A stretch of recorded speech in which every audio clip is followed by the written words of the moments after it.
suspect involved in a tense standoff at a local park last week appears in court.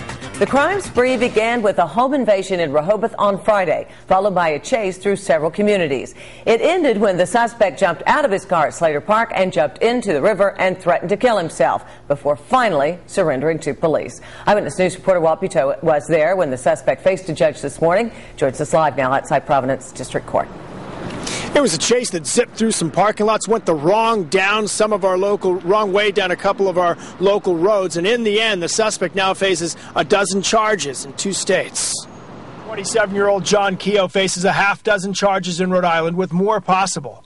But his crime trail starts here on quiet, remote, rural School Street in Rehoboth, where the targeted home still has crime scene tape across the driveway. Rehoboth police say Keogh wore a mask as he bound a 39-year-old woman with plastic ties. Then he robbed her and took her car. He raced down School Street through Seekonk and East Providence and then into Pawtucket, police chasing him the entire way. We will work cooperatively with the other agencies to determine whether or not charges could overlap. For example, East Providence, Seekonk, and us, we were all in active pursuit of him, so he potentially faces eluding charges in each jurisdiction. Keogh got out of the stolen vehicle and eventually jumped into 10 Mile River in Slater Park, which was filled with about 150 bystanders who had to be evacuated.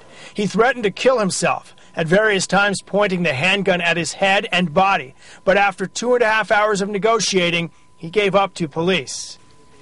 Keogh barely said a word in court and waived extradition into the Bay State. He was transported back in the late afternoon and will be arraigned on 7 charges there connected to the crimes on School Street, including breaking and entering, home invasion with a firearm, kidnapping with a firearm, and assault with a dangerous weapon.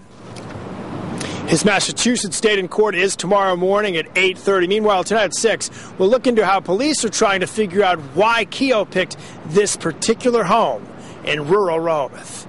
Live at the mobile newsroom in Providence, Walt Buteau, Eyewitness News.